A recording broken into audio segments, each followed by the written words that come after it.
오늘의 헤드라인입니다. 최기영 과학기술정보통신부 장관은 취임식에서 기초과학의 중요성을 강조하면서 투자를 아끼지 않겠다고 말했습니다. 자신의 전문 분야인 인공지능에 대한 포부도 밝히고 인재 양성에도 적극 나서겠다며 부드럽지만 강한 메시지를 남겼습니다. 정부가 일본의 수출 규제 조치에 대해 WTO에 제소했습니다. 제소 절차는 WTO와 일본 정부의 양자 협의 요청 서한을 보내면서 공식적으로 시작되는데 관건은 최소 2년 이상 걸릴 것으로 예상되는 시간입니다. 추석 연휴가 시작되면 성묘나 벌초뿐만 아니라 야외 활동도 많이 합니다. 이맘때쯤이면 벌 쏘임 사고가 많은데 특히 말벌에 쏘이면 사망에까지 이를 수 있어 조심해야 합니다. 과학본색에서 자세한 내용 알아봅니다.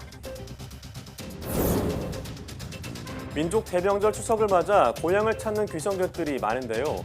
가족들을 만나러 가는 행복한 귀성길이지만 장거리 운전에 교통체증을 겪다 보면 조급한 심리 때문에 교통사고 위험이 커진다고 합니다.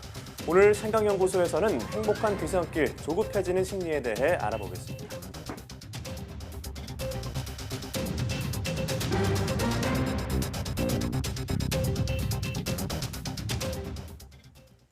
여러분 안녕하십니까? 사이언스 투데이입니다.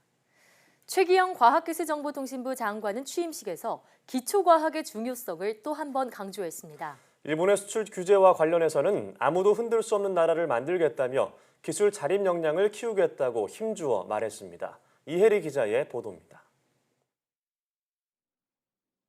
장관으로서 직원들과 처음 마주한 최기영 장관이 가장 먼저 강조한 건 기초과학의 중요성이었습니다. 기초과학이야말로 불확실한 미래에 대한 확실한 대비책이라며 이에 대한 투자를 아끼지 않겠다고 말했습니다. 꾸준하고 안정적인 기초과학에 대한 투자로 연구자가 주도적으로 한 연구에 몰두할 수 있는 연구 환경을 구축하고 선순환적인 과학기술 생태계를 만들어 나가겠습니다. 일본의 수출 규제와 관련해선 소재 부품 관련 기술별로 원천 기술을 확보해 자립 역량을 키우겠다고 강조했습니다. 이를 통해 아무도 흔들 수 없는 나라를 만들겠다며 기초 원천 연구 성과가 산업과 연계될 수 있도록 협력 R&D를 강화하겠다고 덧붙였습니다. 자신의 전문 분야인 인공지능에 대한 국가적인 전략을 세우겠다는 포부도 밝혔습니다. 미래 사회의 근본적 변화를 가져올 인공지능 시대를 선제적으로 대비하고 주도할 수 있는 인공지능 국가 전략을 마련하고 이행하겠습니다. 교수 출신인 만큼 미래 시대에 필요한 인재 양성에도 적극 나서겠다고 덧붙였습니다. 멀리 보고 꿰뚫어 생각하라는 다산 정약용 선생의 말을 인용해 취임사를 마무리한 최기영 장관. 문제의 본질을 이해하고 장기적으로 국민의 삶에 도움이 되는 방향으로 나아가자며 부드럽지만 강한 메시지를 남겼습니다. YTN 사이언스 이혜리입니다. 문재인 대통령이 동남아 순방 귀국 후 첫 외부 일정으로 한국과학기술연구원에서 국무회의를 직접 주재했습니다. 문 대통령은 소재 부품 장비 산업 경쟁력 강화를 강조하며 한일 관계 때문만이 아니라 우리 경제 100년의 기틀을 세우겠다고 다짐했습니다. 임성호 기자입니다. 복잡한 설비가 연구실에 가득 차 있습니다. 기존의 실리콘 반도체를 넘어서는 차세대 반도체를 개발하는 연구소를 문재인 대통령이 방문했습니다. 한정용 반도체, 그다음에 분산 반도체를 여기서 만들 수가 있습니다. 이 공정에서도 예를 들면 일본의 부품 소재가 꼭 필요한 그런 게 있습니다. 여기서는 지금 사실 여기 세 개 장비는 프랑스 장비고요. 수입해야 될 그런 재료는 필요 없습니다. 수소차를 타고 온 문 대통령은 바로 올해 두 번째 현장 국무회의도 열었습니다. 조국 장관을 포함해 새로 임명장을 받은 국무위원 7명도 모두 참석했습니다. 문 대통령은 아무도 흔들 수 없는 강한 경제를 만들겠다는 비상한 각오로 과학기술 현장을 찾았다며 말문을 열었습니다. 특히 일본의 무역 보복이 집중되고 있는 소재, 부품, 장비 산업의 경쟁력 강화를 거듭 강조했습니다. 소재, 부품, 장비 산업의 경쟁력 강화는 제조업을 혁신하고 제조 강국으로 재도약하는 길입니다. 한일 관계 차원을 뛰어넘어 한국 경제 100년의 기틀을 세우는 일입니다. 이를 위해 대기업과 중소기업이 협력하는 산업 생태계를 만들어서 소재 부품 산업의 대부분을 차지하는 중소 중견기업을 키우겠다고 약속했습니다. 향후 3년 동안 소재, 부품, 장비 자립화 예산 5조 원을 투입하고 기업 협력 관계 구축과 실증 양산 테스트베드 조성도 적극 지원하겠다고 밝혔습니다. 문 대통령은 이어 소재 부품 대응 지원센터도 방문했습니다. 일본의 수출 규제로 인한 실제 피해가 아직은 없지만 긴장을 늦추지 말아달라고 당부했습니다. 한일 간의 문제를 넘어서서 글로벌한 차원에서 경쟁력을 확보하는 거기까지도 가면 좋겠다 싶거든요. 산업 강국, 소재 강국으로 갈 수 있는 절호의 기회를 생각하고 그런 거기에 동참했던 사명감 갖고 자랑스럽게 근무하는 것 같습니다. 우여곡절 끝에 개각을 마무리한 문 대통령은 첫 외부 일정으로 기술 자립의 현장을 방문함으로써 일본의 경제 보복 극복 등 국정 현안에 다시 집중하겠다는 의지를 보였습니다. YTN 임성호입니다. 잇따른 일본의 경제 보복 이후 우리나라 기업들이 기술 독립을 위해 애쓰고 있습니다. 핵심 소재와 부품, 장비 분야에서 기업이 원천 기술을 개발하도록 기술 전문가들이 현장을 직접 찾아 돕고 있습니다. 이정우 기자입니다. 열 대신 레이저를 사용해 반도체 칩을 생산하는 장비 제조업체입니다. 그동안 일본이 독점해온 반도체 장비를 대체하려고 하는 신생기업에 반가운 손님들이 찾아왔습니다. 카이스트 기술 자문단입니다. 2014년 설립해 지난해 매출 18억 원인 이 기업이 미래 반도체 시장을 새로 바꾸기 위해서는 아직 넘어야 할 산이 많습니다. 레이저와 광학계도 중요하지만 전체 장비로서 안정성, 또 초소형화, 신뢰성을 고객에 제공을 해야 됩니다. 기술 자문단은 레이저를 효율적으로 활용하는 기술과 장비 초소형화 방법 등 이 기업이 직면한 문제를 해결하도록 옆에서 도울 예정입니다. 반도체 비메모리 분야에 대한 일본의 무역 규제가 확대될 것으로 보입니다. 일본사를 대체할 장비 국산화를 위해 카이스트 기술 자문단의 일도 많아질 전망입니다.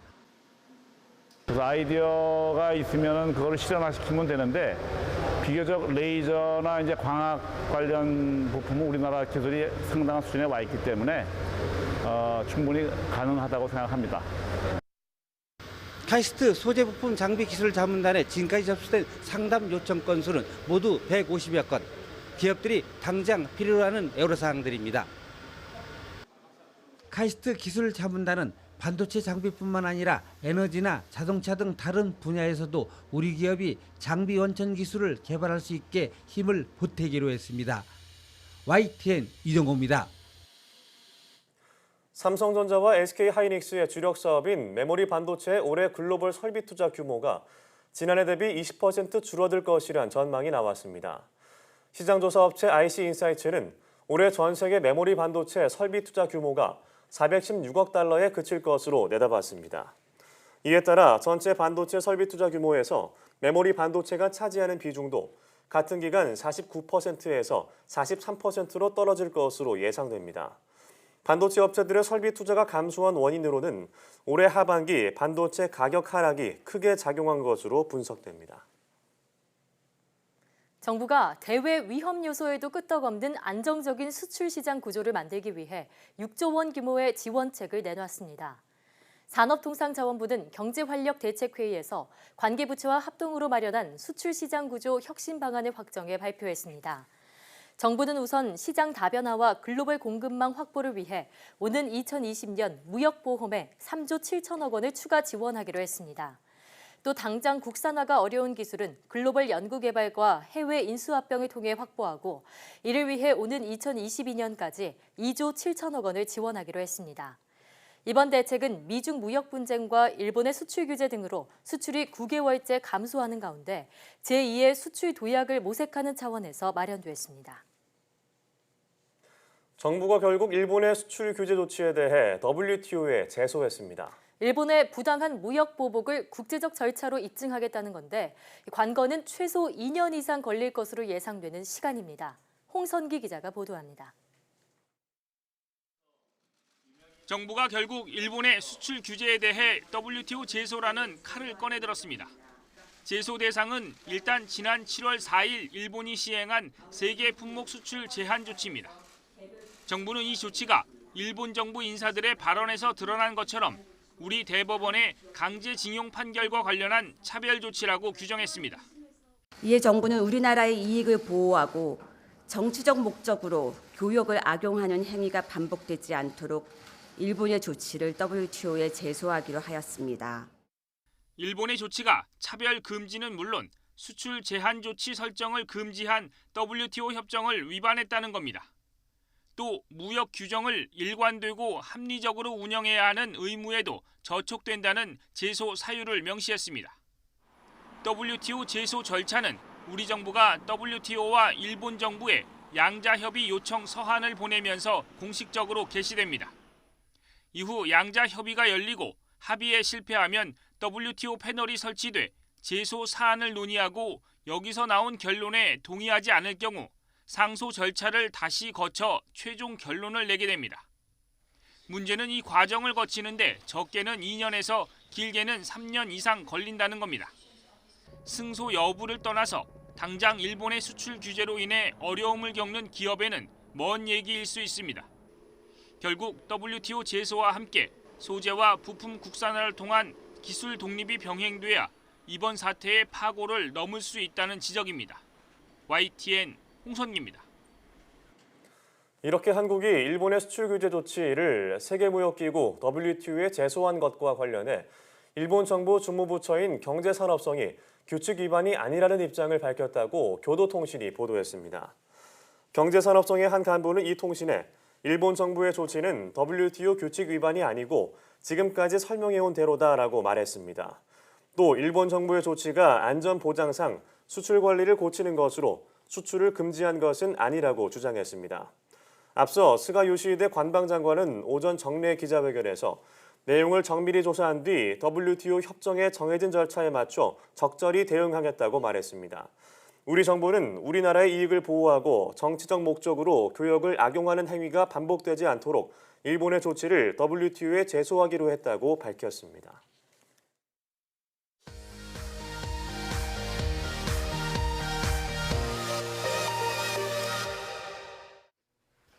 화제의 뉴스를 골라 과학 기자의 시선으로 분석하는 과학 본색 시간입니다. 네, 오늘은 이동훈 기자와 함께하겠습니다. 안녕하세요. 안녕하세요. 네, 어떤 이야기를 나눠볼까요? 네, 드디어 기다리던 추석 연휴가 시작이 됩니다. 네. 두 분 혹시 뭐 특별히 계획이 있으신가요? 저는 오랜만에 고향에 내려갑니다. 아, 네. 저는 저희 집이 큰 집이어서 사실 어디 안 갑니다. 저는 좀 어디 가고 싶긴 한데 못 가서 좀 아쉽네요. 아, 그러시구나. 네. 저도 뭐 고향에 내려가게 됐는데 네. 이 뭐 모처럼 이렇게 가족들이 한 자리에 모이게 되면은 뭐 굳이 성묘나 벌초를 가지 않더라도 야외 활동 요즘에 많이 하잖아요. 맞아요, 날씨도 좋고요. 네, 그렇죠. 그래서 오늘 이렇게 뭐 추석 연휴에 좀 주의해야 할 점들이 있을지 짚어볼까 하는데 네. 이맘때쯤이면 대표적으로 나오는 게 있습니다. 바로 말벌. 말벌주의보죠. 말벌주의보. 예. 네. 이처럼 항상 추석이 가까워지는 시기가 되면은 벌쏘임 사고 우리가 뉴스에서도 많이 접하는 것 같아요. 네, 맞습니다. 이 말벌에 쏘이는 사람이 보통 6월쯤이면 이제 나오기 시작하는데 네. 9월에 환자가 가장 많습니다. 네. 말벌의 산란기가 8월에서 9월이기 때문에 이 말벌이 유난히 민감하게 좀 반응하는 시기이기도 하고요. 공격적이게 되네요. 그렇죠. 네, 또 가을이 되면서 워낙에 사람들이 야외 활동을 많이 하게 되잖아요. 네. 그러니까 아무래도 사고가 잦아지는 걸로 보입니다. 예. 네, 말벌은 너무 크잖아요. 저는 벌레를 무서워하진 않는데 네. 말벌만 보면은 그냥 굳어버립니다. 네. 꿀벌이랑 뭐 위험도는 또 비교도 안 되잖아요. 그렇습니다. 이 말벌의 말이라는 접두사 자체가 이 크다라는 뜻입니다. 네. 그래서 보통 꿀벌의 한 2배 정도 크기로 보면 되는데요. 네. 거기다가 이 꿀벌 같은 경우는 한 번 침을 쏘고 나면 죽게 되는데 이 말벌은 반복해서 침을 쏠 수 있기 때문에 네. 이런 것도 이 사람을 위협하는 요소가 되죠. 또 이 꿀벌이 흔히 우리가 아는 것처럼 이렇게 꿀을 따러 다닌다면 말벌은 육식까지 하는 것으로 알려져 있습니다. 예. 주로 뭐 나무의 수액이나 꿀을 먹기는 하지만 꿀벌이나 작은 곤충을 사냥을 하기도 하고요. 이렇게 잡은 곤충들을 보통 유충한테 먹여서 단백질을 보충시키는 겁니다. 네. 그런데 사람이 말벌에 쏘이게 되면은 사망에까지 이르기도 하는데 네. 다른 종의 벌보다 말벌 독이 더 강하기 때문인가요? 보통 이 벌의 전반적인 이 벌의 독에는 네. 히스타민이나 세로토닌 같은 화학 성분들이 들어 있습니다. 예. 그래서 이 쏘이게 되면 피부가 부어오르고 가려움증을 느끼게 되는데요. 특히 말벌의 경우는 침에서 나오는 독의 양이 꿀벌의 한 15배에 달합니다. 예. 또 이 말벌 중에서도 장수말벌 다들 아시죠? 네. 이 장수말벌의 독에는 만다라톡신이라는 성분이 있습니다. 이 성분이 근육의 신경을 마비시키고요. 또 이 호흡을 가쁘게 만드는 아세틸콜린도 포함이 되어 있습니다. 있습니다. 예. 사실 이 벌독은 그 자체로도 무섭지만 이렇게 말벌에 쏘이면 이 강한 알레르기 반응이 나타날 수가 있는데 보통 우리가 아나필락시스 쇼크 이렇게 말을 하는데요. 예. 이 벌독이 우리 몸에 들어왔을 때 몸속에서 면역 반응이 과도하게 나타나면서 이 심각한 알레르기를 일으키는 겁니다. 네. 이런 알레르기 증상이 심해지면 몸이 퉁퉁 붓고 또 뭐 기도까지 부어서 막히면서 이 쇼크가 와서 사망에 이를 수도 있게 됩니다. 네, 사실 이제 죽을 수 있다는 위험 때문에 더 무서운 거잖아요. 네. 자, 그럼 이 말벌에 쏘이지 않는 방법이 따로 있을까요? 우선 이 산에 가거나 야외 활동을 할 때는 최대한 밝은 색의 옷을 입는 게 좋습니다. 네. 이 말벌의 천적이 곰이나 오소리, 뭐 담비 같은 이런 포유동물인데 대부분 어두운 색의 털을 가지고 있거든요. 네. 그래서 이 말벌이 이런 비슷한 색을 보면 천적을 떠올려서 더 민감하게 반응을 한다고 합니다. 실제로 이 실험을 한번 해봤는데요. 뭐 빨간색, 흰색, 초록색 지금 보시는 것처럼 이 여러 가지 색깔의 이 털실 뭉치들을 달아놓고 이 장수 말벌의 벌집을 한번 건드려 봤습니다. 예. 그랬더니 이 장수 말벌이 이렇게 검은색 어두운 색, 예. 이 털실에 가장 많이 모이는 것으로 나타났고요. 반대로 이 흰색 같은 경우는 그 중에서도 가장 적은 수의 말벌들이 모이는 것으로 나타났습니다. 네, 뭐 역시나 어두운 색에 가장 민감하게 반응한다 이렇게 볼 수 있는데 뭐 장수 말벌을 대상으로 실험을 한 거지만 이 다른 말벌들도 대부분 마찬가지라고 보면 될 것 같습니다. 네. 자, 이렇게 우리가 장수 말벌이 어두운 색이 아니라 밝은 색은 좀 피한다 이런 네. 걸 밖에 봤는데 이 외에 또 어떤 거를 주의하면 될까요? 네, 뭐 긴 소매나 긴 바지를 입어서 일단은 최대한 피부 노출은 좀 피하는 게 좋고요. 네. 또 말벌이 주로 머리 쪽을 공격하는 편이기 때문에 챙이 넓은 모자를 쓰면 집중 공격을 1차적으로 막는 데는 도움이 된다고 합니다. 또 야외 활동할 때 우리가 뭐 탄산음료라든가 또 이 발효성의 술을 마시게 되면 냄새를 맡고 벌들이 굉장히 많이 모이는 경향이 있습니다. 예. 그래서 이 관리에 이 음료 같은 것들은 좀 관리에 주의하시는 게 좋고 네. 벌이 그만큼 또 냄새에 민감하기 때문에 화장품이나 향수 같이 이런 강한 향이 있는 물질들은 이제 사용을 줄이는 게 좀 좋습니다. 네. 특히 추석 연휴에 벌초나 성묘 가시게 되면은 이런 무덤 주변에 벌집이 유난히 많습니다. 네, 맞아요. 네, 그래서 우선 가시면 일단은 우선 주변을 좀 돌아보시면서 이 말벌집이 없는지. 그렇죠, 벌집이 네. 있는지 혹은 이 벌들이 많이 날아다니지는 않는지 먼저 확인을 하시는 게 중요할 것 같습니다. 네, 뭐 우선 말벌에 쏘이지 않는 게 가장 좋겠지만 만약에 쏘인다면 어떻게 대처를 해야 될까요? 이 우리가 흔히 벌에 쏘이면 가장 먼저 해야 된다 이런 방법들이 있는데 혹시 네. 아는 거 있으세요? 침 빼는 거 아닌가요? 네네. 카드 같은 걸로 뭐 침을 뺀다, 맞아요. 그렇죠. 네, 소독을 한다 뭐 이런 게 있겠죠. 맞습니다. 이 얇은 카드나 뭐 핀셋 같은 걸로 일단 침을 빼야 된다 이렇게 예. 알고 있는데 예. 사실 꿀벌의 경우는 침을 쏘면 피부에 침과 함께 독주머니가 같이 박히게 됩니다. 네. 그래서 더 독이 퍼지지 않도록 이렇게 침을 빼주는 게 좋습니다. 그런데 말벌은 좀 다릅니다. 네. 꿀벌은 이 침끝이 톤날 모양이지만 말벌은 뾰족한 창처럼 생겨 있어서 이 피부에 박히지가 않습니다. 네. 그래서 굳이 이렇게 침을 제거하려고 할 필요는 없고요. 오히려 이렇게 상처를 자극하면 염증이 생길 수가 있습니다. 그래서 일단 말벌에 쏘이면 차갑게 한 뒤에 병원을 찾는 게 가장 좋고요. 예. 여의치 않다면 말벌독이 알칼리성이기 때문에 응급처치로 이 레몬이나 식초 같은 산성의 물질로 씻어내주면 일단은 도움이 된다고 합니다. 네. 말벌 독침은 사람 몸에 남지 않는군요. 네네. 네. 섣불리 그런 상처 부위를 만져서 염증이 나지 않도록 네. 빨리 병원에 가는 게 좋겠어요. 네. 자, 그런데 이제 요즘 또 야외 활동에 말벌뿐만 아니라 진드기가 또 조심해야 되잖아요. 네. 이런 진드기도 피하는 방법이 있을까요? 네, 뭐 이른바 살인 진드기 이렇게 네. 불리는 우리 작은 소 참 진드기가 네. 요즘 공포의 대상이 되고 있는데 이 진드기에 물리면 중증 열성 혈소판 감소 증후군 네. 우리가 SFTS라고 부르죠. 네. 뭐 심하면 사망에 이르기도 하는 이런 질병에 걸리기도 합니다. 네. 이 살인 진드기가 많이 나오는 시기도 요즘 같은 이 가을철인데요. 진드기의 경우는 한 번 붙으면 며칠에서 몇 주까지도 그 자리에 그대로 머물면서 체액을 빨아먹습니다. 그래서 물리게 되면 최대한 빨리 찾아서 떼어내는 게 중요합니다. 네. 마찬가지로 진드기 같은 경우도 야외 활동을 할 때 긴 소매나 긴 바지를 입어서 일단은 물리지 않는 게 가장 좋고요. 네. 진드기가 혹시라도 뭐 머리카락 속이라든가 겨드랑이 같은 곳에 숨어 있을 수도 있기 때문에 외출 후에는 일단 꼼꼼하게 씻어주시고요. 또 입었던 옷들은 아주 이 청결을 위해서 탈탈 털어주시는 게 진드기 예방에 가장 좋다고 합니다. 네, 사실 SFTS로 인한 사망자가 거의 매년 나오고 있잖아요. 네. 알려주신 예방 수칙들 잘 기억하고 있으면 좋겠는데요.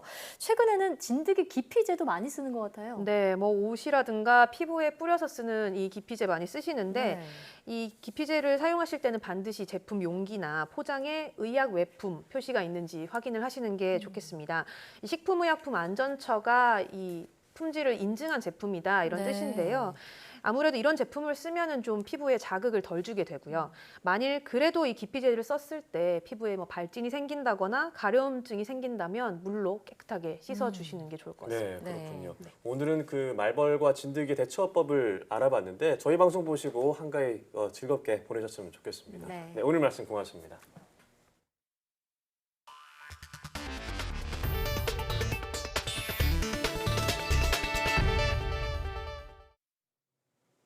후쿠시마 방사능 오염수 논란과 관련해 처리 방법을 아직 결정하지 않았다는 게 일본 정부의 공식 입장이었는데요. 그런데 환경 문제를 담당하는 일본의 환경상이 방사능 오염수를 바다에 과감하게 버려야 한다고 말하면서 파문이 확산하고 있습니다. 일본이 이미 내부적으로 방류를 결정한 것이 아니냐는 얘기까지 나오고 있습니다. 박기천 기자가 보도합니다. 후쿠시마 원전의 방사능 오염수는 하루 170톤씩 늘어나고 있습니다.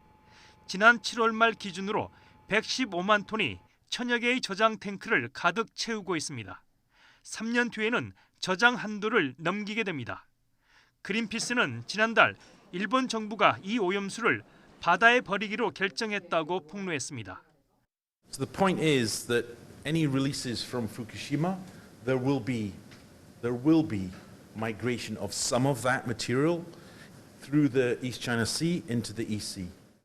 이에 대해 일본 정부는 오염수 처리 방법을 결정하지 않았다고 주장해 왔는데 환경 담당 최고 강요가 이를 뒤엎는 발언을 했습니다.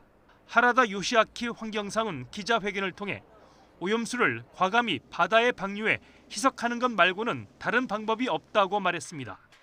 원자력 규제위원장도 안정성과 과학적 측면에서 괜찮다고 했다는 말도 덧붙였습니다. 논란이 확산되자 스가 관방장관이 진화에 나섰습니다. 今後政府としてしっかり検討すべきと発言したものであり、その上で個人的な意見として述べられた。このように承知しています。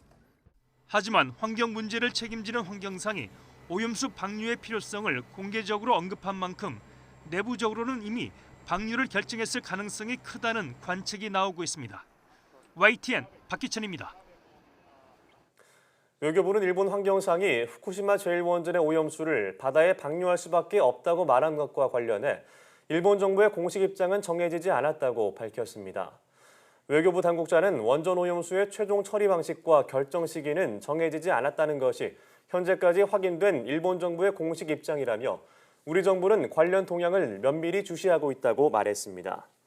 이와 관련해 한국 정부는 일본 측에 원전 오염수와 관련한 투명한 정보 공유를 요청하는 구술서를 전달하고 원전 오염수 처리에 대한 국제적 협조를 구하는 서한문을 국제원자력기구에 보낸 바 있습니다. 앞서 지지통신은 우리의 환경부 장관격인 하라다 요시아키 일본 환경상이 원전 오염수 처리 문제에 대해 방류해서 희석하는 것 말고는 방법이 없다고 말했다고 전했습니다.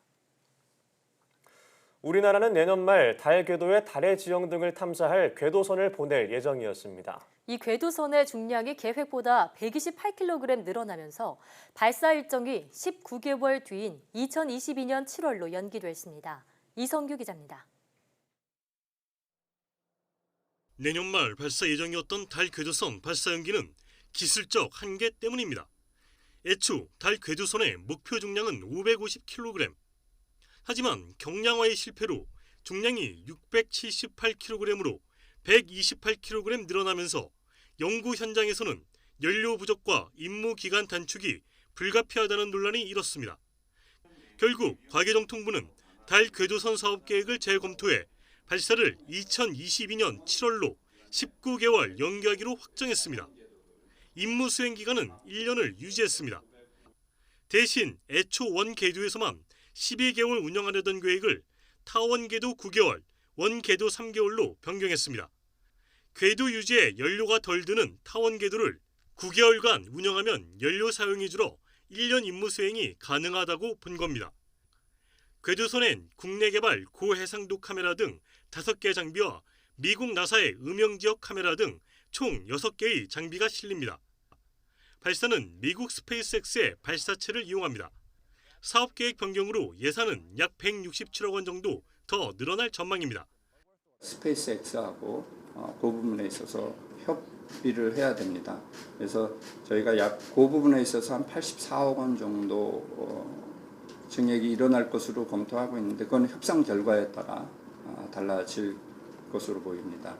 그리고 이제 아무래도 사업 기간이 늘어나다 보니까 인건비 등이 좀 늘어날 수 있을 것 같고요.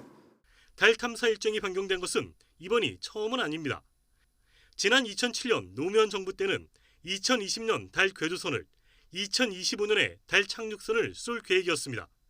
박근혜 정부 때는 달 궤도선 발사를 2017년과 2018년, 착륙선 발사를 2020년으로 앞당겼습니다. 현 정부에선 달 궤도선 발사를 2020년으로 다시 조정했고 착륙선은 2030년 내 발사를 목표로 하고 있습니다. 현재까지 달에 궤도선을 보낸 나라는 구소련과 미국, 일본 등 6개 국가이며 달에 착륙선을 보낸 나라는 구소련과 미국, 중국 등 3개국입니다. YTN 사이언스 이성규입니다. 스트레스를 받으면 체내에서 일어나는 반응이 수명을 대폭 감소시킨다는 연구 결과가 나왔습니다. 미국 매사추세츠 의대 연구팀은 스트레스를 받은 상황에서 나타나는 체내 반응인 투쟁 도피 반응이 환경 적응 능력을 떨어뜨리고 수명도 대폭 단축한다는 사실을 확인했다고 밝혔습니다. 연구팀은 실험동물 가운데 하나인 예쁜 꼬마 선충을 활용한 실험에서 투쟁 도피 반응이 반복해서 나타났을 때 선충의 수명이 대폭 짧아지는 것을 확인했다고 밝혔습니다. 이번 연구 결과는 스트레스가 체내에 미치는 영향에 대한 생리적 메커니즘을 실험을 통해 입증한 것으로 연구 보고서는 과학저널 네이처에 실렸습니다. 기존의 항생제가 듣지 않는 슈퍼박테리아에 감염된 환자 수가 급증해 올해만 벌써 10,000명을 넘어섰습니다. 질병관리본부는 올해 대표적인 슈퍼박테리아인 카바페넴 내성 장내 세균속균종 감염증으로 신고된 사람은 10,080명이라고 밝혔습니다. 집계를 보면 올해 1월부터 지난달까지 감염자 수는 9,675명으로 지난해 같은 기간보다 약 25% 늘었습니다. 슈퍼박테리아 감염 문제는 지속해서 불거지고 있지만 실제 환자에 쓸 수 있는 치료제는 제한적인 상황입니다.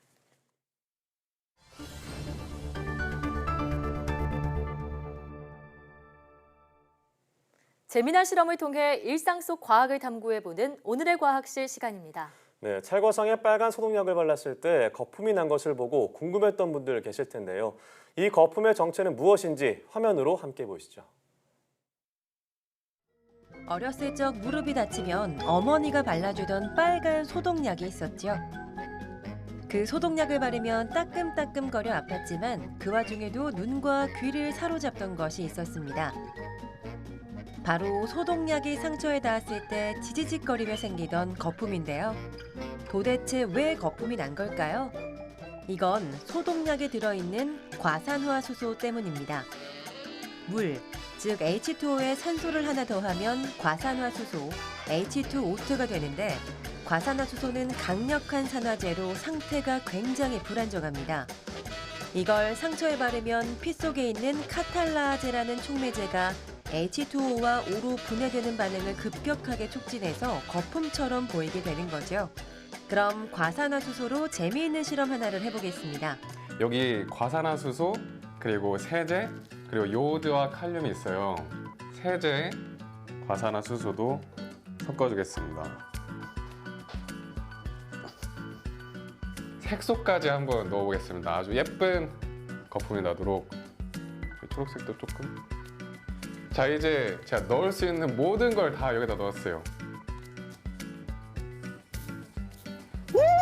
우와, 깜짝이야. 거품이 화산처럼 폭발했습니다. 모습을 보니까 힘껏 짠 치약 같기도 한데요. 그래서 코끼리 치약이라고도 불린다고 합니다. 엄청나네요. 살아 움직이는 것 같아. 알록달록한 게 좀 예쁘기도 한데요. 액체 상태의 과산화수소에 부피는 작은 편인데 이는 분자들이 서로 잡아당기며 가까이 붙어 있기 때문입니다. 그런데 이 상태에서 산소가 분해되면 기체 상태로 변하게 되겠죠. 이때 기체 분자끼리는 서로 멀리 떨어져 활발하게 움직이게 되면서 부피가 수천 배로 급격히 늘어나게 됩니다. 그래서 1리터도 채 되지 않은 작은 용액이 이렇게 커져버린 거죠. 오늘의 과학실 강력한 산화제인 과산화수소에 대해 알아봤습니다. 상처 치료, 곰팡이 제거, 또 치아 미백 등 우리의 일상생활 속에서 유용하게 쓰이고 있는 과산화수소에도 이런 재미있는 과학이 숨어 있었네요.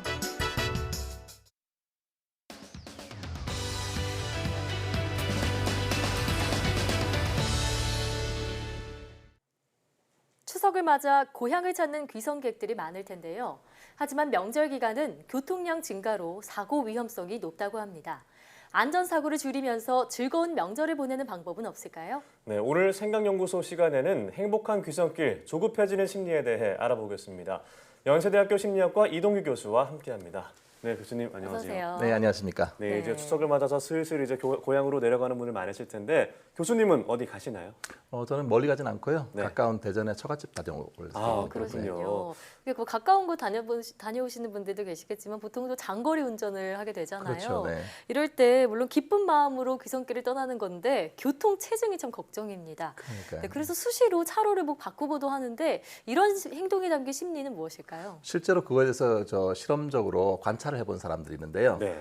토론토 대학교 도널드 레델마이어 교수와 스탠퍼드 대학교 로버트 팁시라는 교수가 1999년에 차량 정체가 심한 그 2차선의 고속도로에서 운전자들의 행동을 영상을 다 찍어가고 분석을 해봤어요. 네. 어떻게 되나 했더니 재밌는 결과인데요. 첫 번째 운전자들은 자기가 차로를 바꿔서 다른 차량을 추월했다고 느끼는 것보다 다른 사람이 나를 추월해 갔다라고 생각하는 게 훨씬 더 많다고 합니다. 그러니까 추월을 많이 당했다 이렇게 네. 생각을 하고요.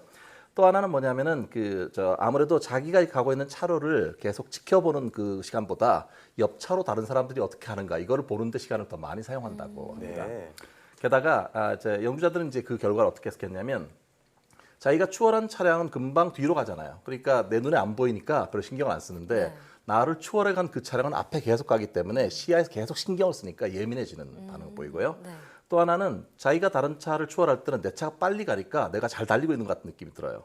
근데 반대로 나를 추월해서 어떤 차가 가게 되면 내 차는 상대적으로 느리게 간다는 느낌이 드니까 뭔가 불편한 그런 생각들이 드는 거죠. 그러니까 뭐 시간이 많이 걸린다라는 생각을 많이 하는데 이런 것들은 이제 심리학자들이 볼 때는 일종의 손실 혐오 현상이 일어났다. 즉 자기가 얻은 이익보다는 잃었던 손실에 대해서 훨씬 더 민감하게 반응한다는 거죠. 네, 차선을 바꾸면 본인은 빨리 갈 수는 있겠지만 뒤에 영향을 많이 미칠 것 같습니다. 네네. 실제로 어떤가요? 실제로 이제 이게 차선을 자주 바꾸게 되면 뭐 나 하나쯤에 바꾸는 게 그런데 네. 이게 일제 연쇄 반응을 일으킵니다. 그러니까 예를 들어서 말씀드리면 만약에 1차로, 2차로가 있는데 1차로를 달리다가 2차로로 싹 들어갔어요. 차선 네. 바꿨어요. 그러면 뒤에 오는 그 두 번째 사람 어떻습니까? 놀래갖고 속도를 늦추겠죠. 예. 그럼 그 뒤에 있는 또 다른 사람도 속도를 또 늦춰야 돼요. 아. 뒤에 세 번째인 사람이 참지 못하고 1차로로 옮겨요. 그러면 1차로로 오던 그 네 번째 사람도 또 멈춰야 돼요. 그러니까 차로를 바꾸면 사람들이 놀래서 감속을 하게 되고 이게 연쇄 반응을 일으킨다는 건데요. 사실 이런 것이 일종의 폭탄이 터졌을 때 반응과 비슷하다고 합니다. 그러니까 하나가 물결이 퍼져나가는 거, 동시머니 퍼져나가서 근데 폭탄은 한 번 터지면 멈출 수가 없어요. 그러니까 연쇄적으로 조금씩 나 하나쯤이 하지만 이게 차로를 바꾸기 시작하게 되면 나중에는 엄청나게 교통체증이 생길 수 있다는 얘기입니다. 그렇군요. 자, 그래서인지 추석 연휴 전날에 교통사고 사망자 수도 많아지고 사고 건수도 늘어난다고 알고 있는데 정확한 수치가 나와 있나요? 네, 이번 기회에 저도 찾아봤는데요. 보니까 도로교통공단에 의하면 2014년에서 2018년까지 5년 동안에 추석 연휴 전날 발생했던 일평균 교통사고 사망 발생건이 827건이었습니다. 그런데 이제 보통 그 기간 동안에 일평균 그런 교통사고 발생 건수는 608건이니까 그것보다 훨씬 더 많이 발생한다는 거죠. 연휴 전날 조심하셔야 되고요. 또 경찰청의 자료에 의하면은 2017년 설날하고 추석날 이렇게 명절 기간 동안에 발생한 교통사고 사상자 수, 사망 사고 합쳐서 총 8,153명으로요. 이게 5년 전에 2012년에는 5,750명밖에 안 됐어요. 그러니까 무려 41.8%나 증가했다는 겁니다. 네, 이 5년 사이에 명절 사고도 계속 증가했다는 거군요. 거의 네네. 절반 가까이요. 자, 물론 이게 차가 많아서 그런 것도 있겠지만 이런 명절 때 교통사고량이 증가하는 이유가 무엇일까요? 아무래도 좀 조급하지 않겠습니까? 네. 일단 네. 교통량은 물리적으로 많이 늘어났는데 많은 사람들이 비슷한 시간에 내려갈 가능성이 많잖아요. 네. 고향을 가려고 하는 사람들은 일종의 귀성 조급증이 생기기 시작합니다. 빨리 가고 싶으니까요. 근데 문제는 뭐냐면 평상시 하던 일도 마치고 가야 되잖아요. 그러니까 대개 보면 그 명절 바로 전날 저녁 6시부터 8시까지 가는 사람들이 많은데 네. 그때 사고율이 높다고 합니다. 예를 들어서 만약에 마무리하고 가야 되니까 여러 가지로 바쁘고 피로하고 이런데 어떻게 됩니까? 명절 자체는 좀 들뜬 마음도 있잖아요. 네. 좀 느슨해지는 것도 있거든요. 뭐 빨리 도착해서 고향 친지와 함께 시간을 보내고 싶은 조급증 같은 게 생기는데 생각하셔야 될 게 한 사람이 평소에 이제 운전할 때 피로를 느끼지 않을 정도로 운전하는 양이 뭐냐면은 한 3시간에 200km 이내 정도로 운전했을 때는 잘 견디거든요. 예. 네. 근데 보통 3시간보다 훨씬 많이 운전해야 되고 200km보다 더 많이 운전할 때가 많은데 그렇게 되면 안 그래도 업무에 피곤한 상태에서 마음은 좀 빨리 들떠 있고 그러다 보니까 이제 사고 날 확률이 많아지는 거죠. 네. 특히 이제 명절에서는 그 가족 단위 이동이 많잖아요. 그러다 보니까 한번 사고 나면 꽤 많은 사람이 사상자가 생길 수가 있습니다. 네. 그래서 가족끼리 같이 가실 때는 어느 자리에 누구를 앉힐 건지 이런 것도 한번 같이 생각하시는 게 좋겠어요. 네. 네. 그리고 뭐 아내나 남편 둘 다 운전을 할 줄 안다면 바꿔가면서 운전을 네. 하는 것도 한 가지 방법이겠어요. 근데 이렇게 교통량이 많을 땐 정체가 풀릴 때도 참 주의해야 한다고 하던데 이건 무슨 얘기인가요? 아무래도 그렇지 않습니까? 계속 가다 서는 발도 아프고 그런데 그러다 갑자기 이제 쫙 뚫릴 때는 어떻습니까? 달려야지 이렇게 되죠. 달리고 싶은 마음이 내 생기죠. 일종의 보상 심리가 생기는 거죠. 예. 그동안 내가 잘 참았으니까 이거에 대한 어떤 그런 반대 급부가 있어야 된다라고 하는 심리가 생기니까 달리는데 문제가 뭐냐면은 그 데일리카라고 하는데 보도자를 보니까요. 우리나라 도로 특징 자체가 일종의 업앤다운 같은 일종의 구릉지대가 되게 많아요. 근데 대개의 경우에 풀릴 때 밑으로 내려가는 이렇게 내리막길이 많거든요. 네. 근데 차 자체도 엔진이 앞쪽으로 쏠려 있기 때문에 이 내리막길 운전이 원래 어려운 데다가 그동안 막힌 거 다 보상하려고 엄청나게 세게 밟으면 어떻게 됩니까? 네. 내리막길에 추돌 사고가 일어날 가능성이 대단히 높다는 거죠. 그래서 특히 정체 구간이 풀리는 내리막길에서 내달리게 될 경우에 사고율이 무지 높다는 그런 결과가 있습니다. 네, 좀 오르막길에서 정체된 상황에서 내리면은 빨라지니까 그때 속도를 내고 거기서 반복될 수 있을 것 같아요. 여기서도 보상 심리가 작용을 하는 거군요. 네네. 자, 그렇다면 이제 안전한 귀성길을 하는 어떤 방법 정리 한번 해주시죠. 제 생각에 우리 모두 알고 있는 것 중에 하나인데요. 네. 첫 번째는 졸음운전하는 거 이거 피해야 됩니다. 아, 졸음운전이요? 예, 왜냐하면 아무래도 이게 이제 그 전에 좀 명절 전날이나 명절 관련해서 무리하다 보면 아무래도 졸음운전을 하게 되는데 반드시 졸음 쉼터라든지 휴게소라든지 꼭 쉬어야 쉬어야 되고요. 아까 말씀하신 것처럼 여러분이 이제 운전할 때는 좀 교대로 시간별로 나눠서 이렇게 교대 운전하는 게 좋겠고요. 혼자라면 특히 졸음운전을 할 때 자기 나름대로 운전을 몇 시간 하고 쉰다. 몇 시간 하고 쉬고 이런 걸 자기 나름대로의 방침이 필요할 것 같고요. 두 번째 요즘 특히 문제 많이 되고 있는 음주운전입니다. 네. 되게 제사를 지내고 음복을 하게 되고 그럼 뭐 한 잔 정도 같이 나누고 하는데 문제는 요즘 한 잔 마셔도 음주운전 기준에 그럼요, 예. 적용될 뿐만 아니라 사고가 났을 때 큰 사고가 날 수 있기 때문에 주변 다른 분들도 말리시고 이런 걸 반드시 해주셔야 되고요. 네. 세 번째는 이게 우리가 기본이 중요한데 안전띠를 생각보다 아직까지 많이 뒷좌석을 하죠. 많이 안 하시잖아요. 네. 근데 사실 안전띠 같은 경우 안전띠를 하면 교통사고가 났을 때 다칠 가능성이 16분의 1로 줄어든다는 결과가 있습니다. 네. 그래요? 그만큼 중요한 거잖아요. 예. 안전띠 그 자체를 뒷좌석까지 전부 잘 의무적으로 잘 매시는 게 중요할 것 같습니다. 네. 사실 귀성길 자체에 사고가 이렇게 많이 나고 하기 때문에 안전이라고 하는 거를 무엇보다 중요하게 생각을 하셔야 되고요. 네. 또 귀성길 뭐 이교통 안전도 중요하지만 같이들 만나셔서 서로 싸우시지 않도록 맞아요. 서로 정을 나누는 쪽으로 네. 하는 게 좋겠습니다. 근데 그 말씀하니까 생각이 나는 게 사실 명절에 가족들의 잔소리도 교통사고만큼이나 피하고 싶은 게 아닌가 싶어요. 네, 맞아요. 우리가 가족들이 만나서 서로 얼굴 붉히지 않으려면 어떤 마음을 가져야 할까요? 제 생각에는 세대 차이를 좀 인정하시는 게 좋겠어요. 세대 차이를 인정하라. 네, 사랑한다는 거가 표현되는 방식은 세대마다 다릅니다. 네. 나이 드신 분들은 뭐 안부를 물으니까 이것저것 많이 묻게 되는데 대답하기 좀 젊은이들이 어려울 수도 있지 않습니까? 그렇죠. 그러니까 상대방의 입장에서 좀 예민한 문제들은 조금 피해가는 지혜가 필요할 것 같습니다. 네, 맞습니다. 정말 이번 명절 몸도 마음도 즐겁게 보내야겠다는 생각이 드네요. 오늘 말씀 잘 들었습니다. 네, 고맙습니다.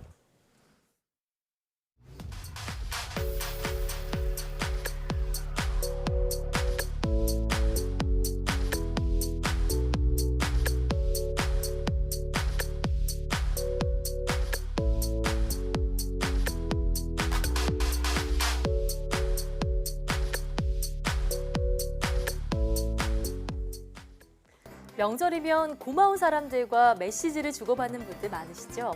하지만 최근 이를 이용한 스미싱 범죄가 급격하게 늘고 있다고 합니다. 네, 메시지에 인터넷 링크가 포함되어 있거나 모바일 상품권을 보냈다면서 클릭을 유도하는 수법인데요. 링크를 누르면 스마트폰에 악성 프로그램이 설치가 됩니다. 네, 그러면 스마트폰에 개인 정보를 빼낼 수 있고요. 또 계좌에 들어있는 돈을 빼갈 수도 있다고 하니까요. 이런 문자가 오면 절대로 클릭하지 마시고 전화로 확인을 해보시는 게 좋겠습니다. 네, 즐거운 일만 가득한 한가위 보내시길 바라면서 사이언스 투데이 오늘 저희는 여기서 인사드리겠습니다. 함께해 주신 여러분 고맙습니다.